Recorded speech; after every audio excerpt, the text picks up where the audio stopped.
बच्चा जन्म नहीं लिया कि उसके मृत्यु का पहले ही से डेट फिक्स कर दिया है। मजबूत एनडीए गठबंधन जो 202 विधायकों के कंधे पर सरकार बनाया गया और ये सरकार काफी मजबूत सरकार बताई जाए। एनडीए गठबंधन में मारामारी चल रहा है क्योंकि ऐसा लगता है कि ये जो सीटें हैं 5 सीटें वो एनडीए गठबंधन के पाले में ही रहेगी। क्या 41 अलग अलग कुनबे में भटके हुए लोग एक साथ आ सकते हैं? भाजपा से बड़ी पार्टी 89 से अधिक यानी 4 जो उनके घट रहे हैं उसको कैसे पूरा करके खरवास के बाद नंबर 1 की बन जाए, उसके बाद से मंत्रिमंडल का विस्तार। ओरमा ग्रुप, जो सोचता है वो करता है। आपके अपने सपनों का आशियाना। नमस्कार, भारत लाइव देख रहे हैं आप और मैं हूं आपके साथ स्वेक्षा। देखिए, मुख्यमंत्री नीतीश कुमार के बारे में अक्सर ये कहा जाता है कि वो कभी भी सत्ता का फेरबदल कर सकते हैं। उन्हें अपनी कुर्सी से बेहद लगाव है और इस बीच देखा भी गया कि पिछले 20 सालों में उन्होंने लगभग 10 बार जो है मुख्यमंत्री की शपथ भी ले ली है और एक बार फिर से ये चर्चाएं काफी तेज हो गई हैं। देखिए, ये कहा जा रहा है कि खरमास के बाद विधान मंडल का विस्तार होगा, लेकिन वहीं दूसरी ओर ये भी खबरें और चर्चाएं काफी तेज है कि मंत्रिमंडल का विधानमंडल का विस्तार नहीं बल्कि सीधा नए सरकार का गठन होगा। क्या कुछ है, क्या चर्चाएं सचमुच जो चल रही है वो सच है या फिर बस हवाबाजी है? तमाम चीजें बाबा से समझेंगे। बाबा बताइए, जो नीतीश जी को लेकर ये इतनी चर्चाएं चल रही है कि मंत्रिमंडल का विस्तार नहीं होगा बल्कि सीधा जो है सरकार का गठन होगा, क्या ये सब कुछ सच है या फिर हर बार की तरह बस हवाबाजी निकल रही है? फिर 2 लाइनों से शुरू करूंगा जी। कि बगावत हवा से दिया कैले बा, बगावत हवा से दिया कैले बा, क्रिया बुतावे के कैले बा। सीधी तौर पे बिहार में जब भी सरकार बनती है तो सरकार के बनने के बाद उसके मियाद का घोषणा आम जनता से लेकर के यहाँ के पॉलिटिशियंस, पत्रकार बंधु सभी करने लगते हैं। बच्चा जन्म नहीं लिया कि उसके मृत्यु का पहले ही से डेट फिक्स कर दिया जाता है। बिहार की राजनीति का सबसे बड़ा सेटबैक यही है कि नई सरकार बनती है और उसके सरकार के समाप्त होने का ऐसा नीतीश कुमार ने लोगों के मन में बैठा दिया डर, जिस डर से हमेशा लोगों को लगता है, जैसा कि आपने बताया भी कि 20 सालों में 10 बार मुख्यमंत्री पद का शपथ उन्होंने लिया, जबकि चुनाव तो अभी 5वां ही हुआ है। तो ऐसी स्थिति में सीधी सी बात है कि आखिर होना क्या है। खरवास खरवास खरवास, दही या चूड़ा खाने के बाद बिहार की राजनीति अक्सर कोई नया गेम प्लान रचती है, कोई नया खेल करती है और नए तरह से बिहार की राजनीति की फिर से चर्चा शुरू हो जाती है। पिछली बार हमने देखा, 2020 की ही चर्चा कर लेते हैं और पीछे जाने की जरूरत ही नहीं है। 2020 और 25 के बीच में आप देख लीजिए तो नीतीश कुमार ने 1, 2, 3, 4 बार शपथ ले लिया। बिल्कुल, मतलब 5 साल के भीतर उन्होंने 4 बार मुख्यमंत्री का शपथ ले लिया।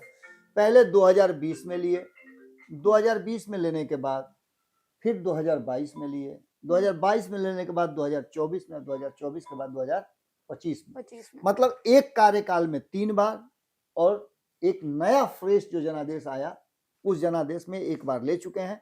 कहा यह जा रहा है कि 11वीं और 12वीं शपथ इसी कार्यकाल के दौरान 5 साल में लेंगे। ये क्यों कहा जा रहा है? और सबसे बड़ी बात यह कि राजद के एक वरिष्ठ नेता, प्रवक्ता और जो काफी सारगर्भित बातें कहते हैं, काफी ऑथेंटिक बातें कहते हैं, हवा हवाई बातें नहीं करते हैं और प्रवक्ताओं की तरह उल जुल बात नहीं करते हैं, उन्होंने ये दावा कर दिया है कि मंत्रिमंडल का विस्तार नहीं, सीधा सरकार ही बदल जाएगी। अच्छा। और इसके लिए उन्होंने कई तर्क और कारण भी दिए हैं जो आपको भी मालूम होगा, लेकिन आप उस पर गौर नहीं करते। बिहार के लोगों के सामने मजबूत एनडीए गठबंधन जो 202 विधायकों के कंधे पर सरकार बनाया गया और ये सरकार काफी मजबूत सरकार बताई जा रही है।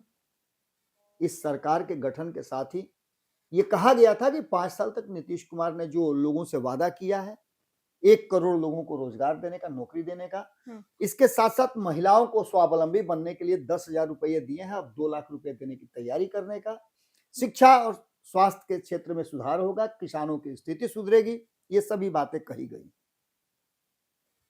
नए सिरे से 7 निश्चय योजना भी पार्ट 3 जी। अपनाया गया है और ये सब कुछ नीतीश कुमार ने बिहार की जनता से वादा किया है। बिहार की जनता को उन्होंने आश्वासन दिया है। लगभग 2 दर्जन ऐसे सेक्टर हैं जिस सेक्टर में नीतीश कुमार ने कहा है कि हम बिहार को विकसित राज्यों की श्रेणी में ला करके और बिहार को नंबर 1 बनाएंगे। जी। लेकिन ये कैसे संभव है? जब कुर्सी की लड़ाई ही चलती रहेगी तो फिर ये संभव कैसे होगा? मंत्रिमंडल विस्तार से हम शुरुआत करते हैं और इसको लेकर के वहां जाते हैं जहां राजद के विधायक या माफ कीजिएगा राजद के प्रवक्ता ने ये बातें कही हैं, जबकि आपको पता है कि एक तरफ तेजस्वी यादव को लेकर के ही क्वेश्चन मार्क है कि तेजस्वी यादव चुनाव खत्म हुआ, सदन की कार्रवाई चल रही थी, उसी बीच में भाग गए। अभी तक उनका दर्शन नहीं हुआ। जी। हमने एक खबर किया था जिसमें हमने बताया था कि तेजस्वी यादव जल्दी ही आ सकते हैं क्योंकि उनकी पार्टी के भीतर भी घमासान मचा हुआ है। बिल्कुल। और उनकी पार्टी समाजवाद और बिहार में जो राष्ट्रीय जनता दल है उसकी जो वर्तमान स्थिति है उससे तो नहीं लगता है कि किसी तरह से भारतीय जनता पार्टी का जो ये अश्वमेध का घोड़ा है उसको रोका जा सकता है। इसके रोकने की संभावनाएं बहुत कम नजर आती हैं, छिन्न नजर आती हैं। लेकिन क्या अगर नहीं रुकता है तो भाजपा इसी तरह से बढ़ती चली जाएगी? पूरे देश में इस बात की चर्चा है कि भाजपा अगर बहुत ज्यादा ताकतवर हो गई तो अराजक हो जाएगी। एक सवाल ये भी चल रहा है और इस सवाल का जवाब, इसका हल और इसका सॉल्यूशन खोजा जा रहा है। बार बार जब भी सॉल्यूशन की तरफ आप घूमिएगा, घूम करके आइएगा तो एक ही आदमी नजर आता है और वो है नीतीश कुमार। बिल्कुल। पूरे देश भर में जब नरेंद्र मोदी 8 साल 9 साल तक सत्ता पर शासन करते रहे, पूर्ण बहुमत की उनके खुद की पार्टी में जब बहुमत आ गया उसके दम पर वो 2014 और 2019 दो बार सत्ता में शामिल हुए। उसके बावजूद भी कहा यह जाता है कि उनके अराजक होने को लेकर के लोग बहुत कोशिश करते रहे कि भारतीय जनता पार्टी को रोका जाए और गैर भाजपाई दलों को एक जगह जुटाया जाए, लेकिन ये पूरा नहीं हो सका। इसके लिए अंततः नीतीश कुमार की ही जरूरत हुई और जब 2022 में नीतीश कुमार एनडीए छोड़ करके आए तो उनको फिर से मौका मिला और विपक्ष को एकजुट करने में वो कामयाब हुए। ये सारी कहानियां आप जानते हैं। इसी कहानी को लेकर के जब कहा यह जा रहा है विपक्ष के द्वारा, राजद के द्वारा कि मंत्रिमंडल का विस्तार नहीं होगा बल्कि सत्ता ही परिवर्तन हो जाएगी, आखिर ऐसा होगा क्यों? तो सबसे पहले हम मंत्रिमंडल विस्तार की बात करते हैं। तो मंत्रिमंडल में 26 लोगों को एडजस्ट कर लिया गया। 36 की यह संख्या अधिकतम हो सकती है और 10 सीट अभी भी खाली है, लेकिन इसको लेकर के भी मारामारी है। एक तरफ राज्यसभा को लेकर के जो 5 सीटें खाली होने वाली है उसको लेकर के आपको पता होगा कि एनडीए गठबंधन में मारामारी चल रहा है, क्योंकि ऐसा लगता है कि ये जो सीटें हैं 5 सीटें वो एनडीए गठबंधन के पाले में ही रहेगी। विपक्ष के पास इतनी सीटें नहीं है जिससे कि वो अपने किसी सदस्य को राज्यसभा भेज सके, क्योंकि 41 की जरूरत है और इसको पूरा करने में उनको दिक्कत हो रही है। बिल्कुल। अब इन सारी परिस्थितियों को यदि देखा जाए तो एक सीट के लिए तैयारी तो हो रही है। 41 हैं विपक्ष में, मात्र 41 ही हैं, लेकिन क्या ये 41 अलग अलग कुनबे में भटके हुए लोग एक साथ आ सकते हैं? एआईएमआईएम आ सकता है, क्योंकि एआईएमआईएम ने जब आग्रह किया था राजद से कि आप हमको भी अपने गठबंधन का हिस्सा बना लीजिए 2025 के चुनाव में, तो राजद ने उसको पूरी तरह से सिरे से नकार दिया था, जबकि वो बहुत ज्यादा कुछ नहीं मांग रहे थे। वो मांग रहे थे कि हमको 10 सीटें दे दीजिए, 10 सीट दे दीजिएगा, 10-11 सीटों में हम चुनाव लड़ जाएंगे और हम जीत करके आएंगे, हमारे वोट भी आपके तरफ ट्रांसफर हो जाएंगे। अंततः 5 सीट तो वो जीत करके ही आ गए। तो ऐसी स्थिति में जो वर्तमान परिस्थिति है उसमें आखिर किस बेस पर, किस आधार पर ये बात राजद के नेता कह रहे हैं कि मंत्रिमंडल का विस्तार नहीं, स्थिति जो है वो सरकार ही पलटने वाली है। इसमें 2-3 बातें आप याद कीजिएगा। पिछले 1 सप्ताह से जो मैं लगातार कह रहा हूं, नीतीश कुमार के दिल्ली प्रवास के दौरान जो प्रधानमंत्री और गृह मंत्री से उनकी मुलाकात होती है, उनके अपनी ही पार्टी के कई नेताओं से उनकी मुलाकात नहीं हो पाती है। इसको लेकर के एक संशय और एक सवाल जरूर खड़ा हुआ है और इस सवाल ने कहीं ना कहीं एक बात तो तय कर दिया है कि नीतीश कुमार ने आखिरकार जब मंत्रिमंडल का विस्तार हो रहा था, भाजपा अपने कोटे के लगभग सभी लोगों को शामिल कर रही थी 1-2 सीटें छोड़ करके, तो फिर नीतीश कुमार ने आधी सीटों पर ही क्यों समझौता, 9 ही सीट पर अपने लोगों को क्यों मंत्रिमंडल में जगह दिया, बाकी की सीटों को क्यों नहीं एडजस्ट किया? तो इसके पीछे भी कहा जाता है कि नीतीश की एक रणनीति, एक चाल है। वो चाहते हैं कि और कई लोग जो हैं अलग अलग दलों में वो आए और नीतीश कुमार भाजपा से बड़ी पार्टी 89 से अधिक यानी 4 जो उनके घट रहे हैं उसको कैसे पूरा करके खरवास के बाद नंबर 1 की बन जाए, उसके बाद से मंत्रिमंडल का विस्तार करें। और यही वो कारण है कि भाजपा के अगेंस्ट में ऐसा लगता है राजद को कि नीतीश कुमार और भाजपा के बीच में सब कुछ ठीक ठाक नहीं चल है। रहा। खास करके दिल्ली से मुलाकात करने के आने के बाद नीतीश कुमार की चुप्पी और नीतीश कुमार की कार्यशैली जो है वो राजद उसका जोड़ घटाव कर रही है। जी। आपने देखा भी होगा कि राजद लाख कुछ कर ले लेकिन नीतीश कुमार पर कोई हमला नहीं कर रही है। जी। कांग्रेस ने भी नीतीश कुमार पर कोई हमला नहीं किया और हमला का सीधा जो निशाना है वो कांग्रेस की तरफ है, या माफ कीजिएगा भाजपा की तरफ। तो ऐसी स्थिति में मंत्रिमंडल विस्तार की बातें तो कही जा रही हैं, लेकिन मंत्रिमंडल विस्तार से ज्यादा जो जोर है, चोट जो है विपक्ष कर रहा है कि नहीं, कई कारणों से बिखर जाएगा। इसमें एनडीए गठबंधन के भीतर भी हलचल जो मची हुई है वो भी एक बड़ा कारण है। जी। एनडीए गठबंधन में आपने देखा होगा कि चिराग पासवान को लेकर के जीतन राम मांझी अटैक कर रहे हैं, जीतन राम मांझी पर चिराग पासवान अटैक कर रहे हैं। राज्यसभा की सीटों को लेकर के जीतन राम मांझी ने जैसे ही कहा वैसे ही चिराग पासवान ने तो कुछ नहीं कहा, लेकिन उनकी पार्टी की तरफ से बार बार ये सवाल खड़ा होने लगा कि एक सीट राज्यसभा की हमारी है। इसके बाद आपको पता है कि एमएलसी भी 8-9 सीटें खाली होने वाली है, उसको लेकर के भी दावेदारी अलग अलग है। एक तरफ आरएलएम की दावेदारी है, उपेंद्र कुशवाहा की, अपने पुत्र को उन्होंने मंत्री तक बना दिया है उसी आस में कि उनको सीट मिलेगी एमएलसी की, जहां वो पुत्र को एडजस्ट कर लेंगे। लेकिन यहां भी मामला अटक गया है और यहां बड़े भारी विद्रोह हो गया। 3-3 जो उनके विधायक हैं वो अलग खेमे में सफर कर रहे हैं। जी।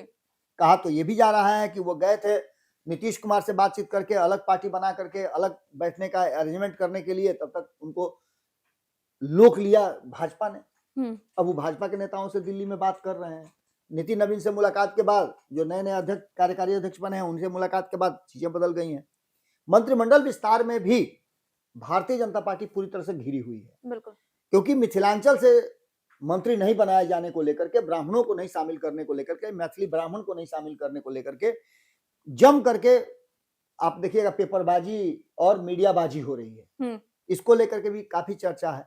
ऐसे में सीधी सी बात यह है कि एक तरफ मंत्रिमंडल विस्तार की चर्चा और दूसरी तरफ राजद का ये कहना और राजद के जो सुप्रीमो हैं उनका चुप्पी साध के रहना। दिल्ली में लालू प्रसाद है और वहां से कहा जा रहा है कि स्वास्थ्य लाभ तो ले ही रहे हैं, साथ साथ वहीं से बिहार की राजनीति का स्ट्रेटजी भी बनाया जा रहा है। यानी पूरी कहानी को एक दिशा में ला करके और खड़ा करने की कोशिश की जा रही है। जहां तक सवाल है नीतीश मंत्रिमंडल के विस्तार का या सत्ता स्विच होगा, इसको लेकर के राजद के द्वारा और खास करके राजद के मृत्युंजय तिवारी जो हैं उनके द्वारा कही गई बातों को लेकर के अब एक अलग तरह का एंगल पैदा हो गया है। बिहार में चर्चा का विषय बन गया है कि क्या सत्ता स्विच होगा, क्या ये खेल पूरी तरह से भीतर ही भीतर फिक्स हो चुकी है। नीतीश कुमार को, उनके पुत्र को सामने ला करके अगर ऐसा कुछ करने का, नीतीश को सत्ता से बेदखल करने का या सत्ता से दूर करने का प्लान बन रहा है, तो ऐसे में नीतीश कुमार इस चीज को स्वीकार नहीं करेंगे। नीतीश कुमार चाहते हैं कि वो जब तक सत्ता का काम कर सकते हैं, जब तक बिहार के हित में काम कर सकते हैं, बिहार के लिए काम कर सकते हैं, तब तक वो करना चाहते हैं। और जब वो निश्चिंत हो जाए, जब उस काम से उनको लगे कि अब उनसे नहीं हो पा रहा है, तो वो खुद ही सत्ता का हस्तांतरण करें, उनको कोई मजबूर न करे। ऐसी बातें बार बार कही जा रही है और इस बार भी लगभग वही बातें आ गई हैं। नितिन नवीन के बनाए जाने के बाद से नीतीश कुमार को एक थोड़ा सा और कहा जाता है कि डर बिल्कुल निश्चित रूप से हुआ होगा। जिस तरीके से नितिन नवीन को आपने देखा होगा कि बिहार में सम्मान मिला है और बिहार में जिस तरह से उनके कार्यकारी अध्यक्ष बनने के बाद जश्न मनाया गया है, उसको लेकर के एक अलग तरह का माहौल बना है, जिसमें प्राथमिकता जो है भारतीय जनता पार्टी ने अपनी तय कर ली है। भारतीय जनता पार्टी के क्रियाकलाप से ऐसा लगने लगा है, जैसे आपने देखा होगा कि सम्राट चौधरी के पास गृह विभाग जाने के बाद नीतीश कुमार का थोड़ा सा तो कनगोजर का एक टांग तो जरूर छिटका दिया गया। बिल्कुल। तो ऐसी स्थिति में बार बार जो काम नीतीश कुमार पहले किया करते थे साइलेंटली, वो काम अब गरज करके सम्राट चौधरी करते हैं। ये सभी चीजें घुमा फिरा करके एक बात की तरफ इशारा करती हैं। और विपक्ष जो बार बार कोशिश में लगा हुआ है, आप जानती हैं एक हमारे यहाँ बड़ी पुरानी कहावत है कि रसरी आवत जाते सिल पर पड़त निशान। एक रस्सी जो है जिसकी औकात क्या है, वो भी अगर कुएं पर आप देखी होंगी कि बार बार पानी खींचने का काम करती है, तो वो रस्सी जो है वो पत्थर की जो शिला होती है उस पर भी दाग पैदा कर देती आराम है। से। तो निश्चित रूप से कहीं ना कहीं बार बार ये कह करके कि नीतीश कुमार का कुर्सी छीन लिया जाएगा, नीतीश कुमार को सत्ता से बेदखल कर दिया जाएगा, नीतीश कुमार के जहन में, उनके मन में ये डर बैठाने की कोशिश विपक्ष अगर कामयाब हो जाती है तो निश्चित रूप से जो बातें मृत्युंजय तिवारी कह रहे हैं कि सरकार का विस्तार नहीं, मंत्रिमंडल का विस्तार नहीं, बल्कि सरकार ही बदल जाएगी और फिर नए नए मंत्रियों को मौका मिलेगा। नीतीश कुमार के पास भी एक बड़ा अवसर होगा जिसमें वो अपने हिसाब से कुछ अलग काम कर सकें और दबाव जो भारतीय जनता पार्टी का है, चूंकि नीतीश दबाव में रहते हैं, 2017 में दबाव में थे, माफ कीजिएगा 2015 में दबाव में थे, राजद बड़ी पार्टी हो गई थी, तब भी उन्होंने दबाव नहीं झेला, स्विच कर लिया 2 साल के अंदर में। जब 2020 में आए, दबाव भारतीय जनता पार्टी का था, वो मात्र 43 पर थे और भारतीय जनता पार्टी 74 पर थी, तब भी दबाव नहीं झेला और उन्होंने 2022 में स्विच कर लिया था। जब फिर से दबाव उन पर बढ़ने लगा तो उन्होंने फिर से स्विच कर लिया। एक बार फिर से नीतीश कुमार के पास 85 हैं, भाजपा के पास 89 हैं और भाजपा का दबाव भी बढ़ रहा है। उनके ही कुछ लोग भारतीय जनता पार्टी के लिए फील्डिंग भी कर रहे हैं, जैसा कि खबरों में आपने भी सुना होगा। तो ऐसी स्थिति में इस तरह का कोई माहौल बनता भी है तो नीतीश कुमार उससे बाहर निकल करके अपने लिए एक नई जमीन तलाश करते हैं, नए सिरे से फिर से राजनीति शुरू करते हैं, क्योंकि नीतीश यही बात कहते हैं कि बिहार के हित में और मेरी कुर्सी बचाने के लिए जो उचित होगा वो फैसला वो कर सकते हैं।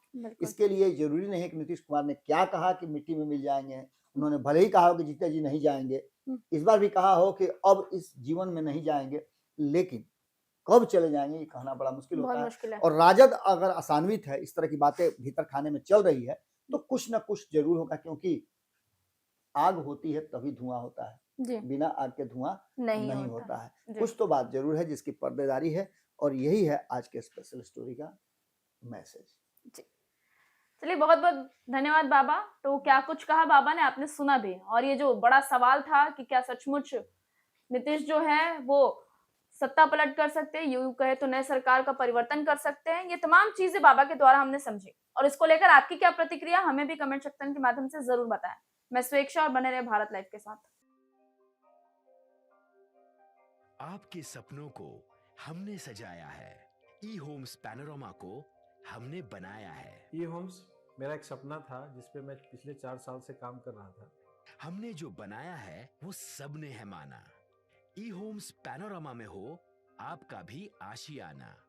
और फाइनली हमने 2021 में इस प्रोजेक्ट को लॉन्च किया। बहुत लोग अप्रिशिएट कर रहे हैं कि पूर्णिया जैसे शहर में, बिहार के, एक तो बिहार की बात करें उसमें भी पूर्णिया जैसे छोटे जगह में इस तरह का लाइफस्टाइल देना, ये सुन के हम लोगों को बहुत अच्छा लगता है। ई होम्स में हमने कुछ और भी किया है, जैसे हम जिस जगह में रह रहे हैं हमारे फैमिली सिक्योर हो, उनको सिक्योरिटी का ध्यान में रखा है। आपकी सुविधा और सुरक्षा आपके लिए खास है, ये आपका विश्वास है। इसमें आर्टिफिशियल इंटेलिजेंस का 7 लेयर सिक्योरिटी का हमने इस्तेमाल किया है। लस ग्रीन कैंपस को बनाया है, यदि हमारा बाउंड्री वाल है तो वो वर्टिकल गार्डन है। ये जितनी भी फैसिलिटी होता है एक इंटरनेशनल टाउनशिप में ई होम्स है, ये हम लोग विश्वास नहीं कर पा रहे हैं। जो भी हमारे मित्र, दोस्त या जो भी हमारे बाहर के बाहर आते हैं तो हम लोगों को बहुत अच्छा सुनने को मिलता है और बहुत अच्छा क्रेडिट मिल रहा है। वो सारा हमने सिर्फ एक बिल्डिंग नहीं बनाया, हमें एक बहुत अच्छा लाइफस्टाइल दिया ई होम्स में, और मेरा एक सपना था जिसको मैं आज फुलफिल होते हुए देख रहा हूँ। ये आपका आवास है। ई होम्स पैनोरामा में अब आपका निवास है। E homes Panorama, luxurious lifestyle redefined. Panorama group, जो सोचता है वो करता है। अगर ये वीडियो पसंद आई और वह बिहार के राजनीति और बिहारियत से सरोकार रखेनी तो सब्सक्राइब बटन दबा के चैनल के सब्सक्राइब कर ली। ओजे एगो घंटी बा, ओकरा बटन दबा देला से कुल सटीक और मारक खबर रुआ मुफ्त में मिल जाई। अगर रुआ पत्रकारिता के हमनी के नया प्रयोग में सहयोग कर चाहतानी तो ज्वाइन बटन दबा दी। पेटीएम नंबर नोट कर ली 9386816700।